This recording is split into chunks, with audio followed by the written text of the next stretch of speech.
श्रावण मास की पहली एकादशी पर लड्डू गोपाल जी का स्नान, श्रृंगार और भोग दर्शन।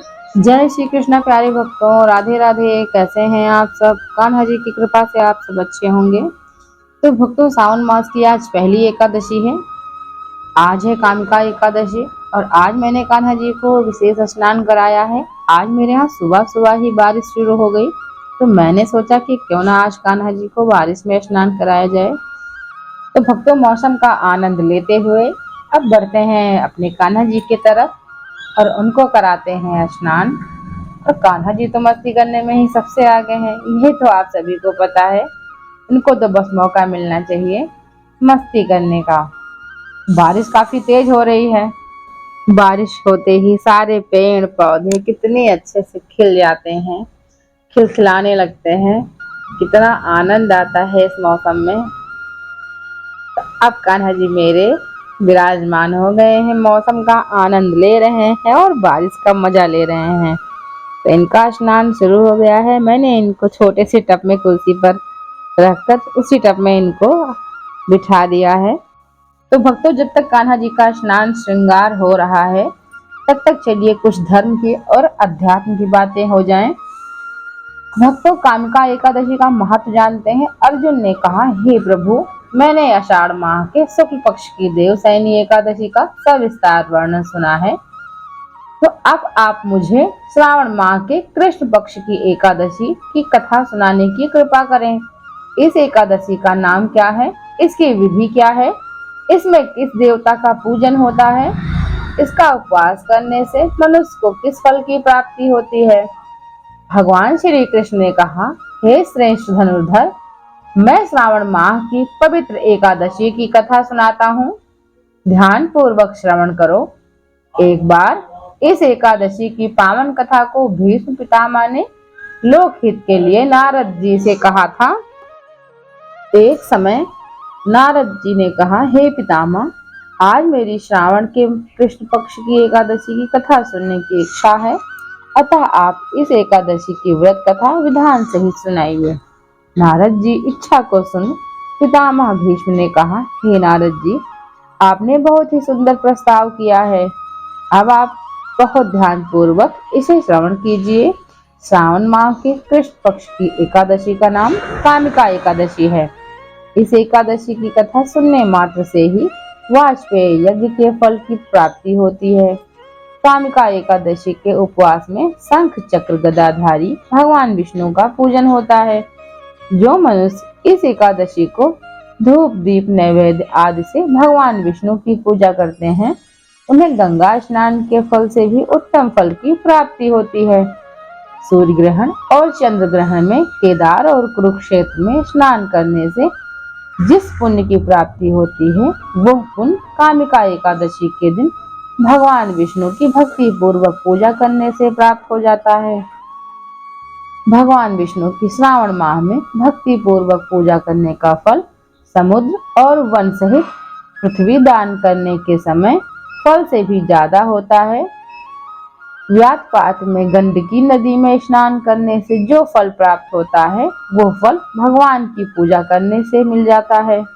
संसार में भगवान की पूजा का फल सबसे ज्यादा है, अतः भक्ति पूर्वक भगवान की पूजा न बन सके तो श्रावण माह के कृष्ण पक्ष की कामिका एकादशी का उपवास करना चाहिए। आभूषणों से युक्त बछड़ा सहित गौदान करने से जो फल प्राप्त होता है, वो फल कामिका एकादशी के उपवास से मिल जाता है। जो उत्तम द्विज श्रावण माह के कृष्ण पक्ष की कामिका एकादशी का उपवास करते हैं तथा भगवान विष्णु का पूजन करते हैं, उनसे सभी देवनाग किन्नर पितृ आदि की पूजा हो जाती है। इसलिए पाप से डरने वाले व्यक्तियों को विधि विधान सहित इस उपवास को करना चाहिए।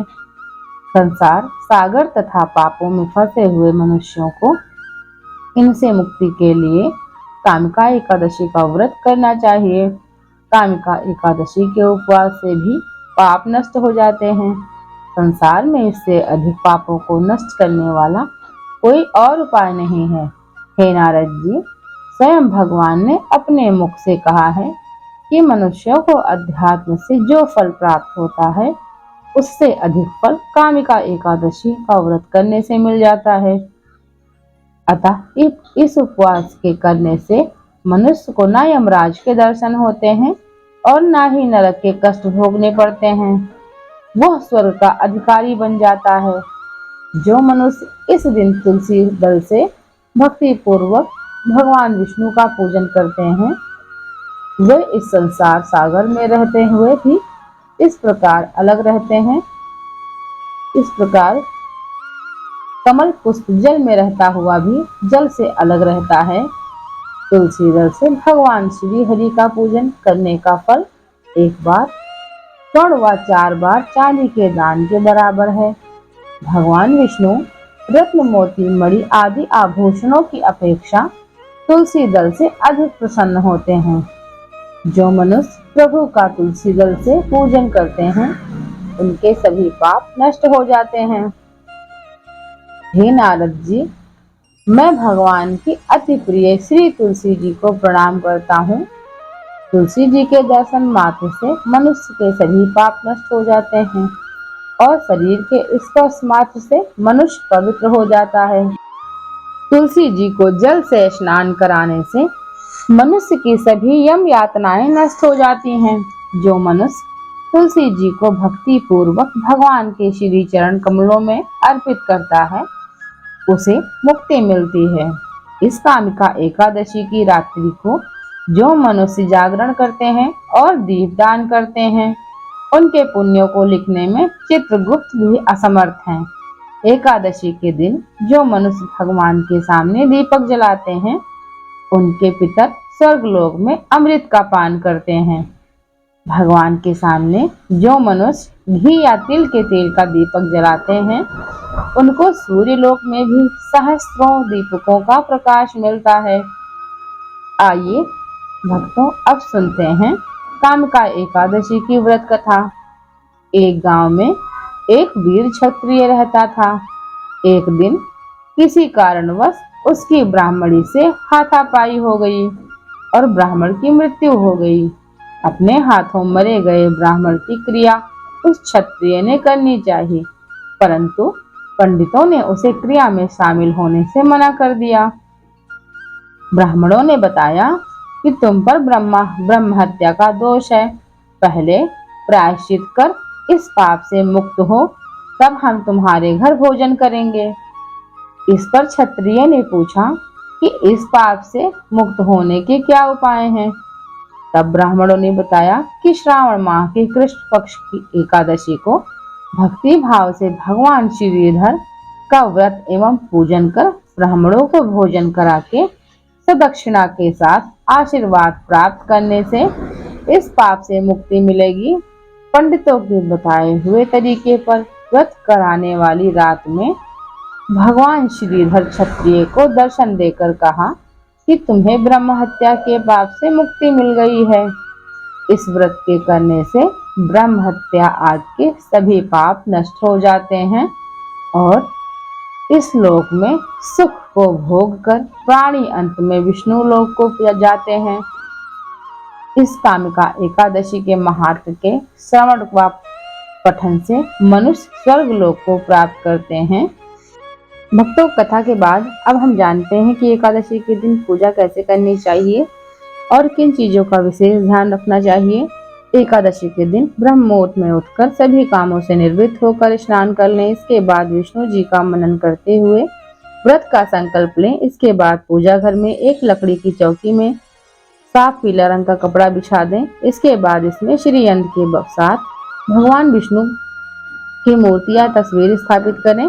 इसके बाद विष्णु भगवान को जलाभिषेक, दूध अभिषेक, फिर पीले रंग के वस्त्र के साथ माला आदि पहनाएं, फिर पीला या हरी चंदन लगाएं, फिर फूल माला, पंचामृत, पंचमेवा, फल और घर की बनी मिठाई का भोग लगाएं। इसके बाद जल चढ़ा दें। इसके बाद घी का दीपक और धूप दिखाकर एकादशी व्रत की कथा, श्री विष्णु चालीसा और मंत्रों का जाप कर लें। के बाद विधिवत आरती करके भूल चूक के लिए माफी मांगने दिन भर व्रत रखें और दूसरे दिन शुभ मुहूर्त में इस व्रत का पारण करें। भक्तों, कामिका एकादशी के दिन तुलसी में जल चढ़ाने की मनाही होती है, इसलिए गन्ने का रस या फिर दूध चढ़ाएं।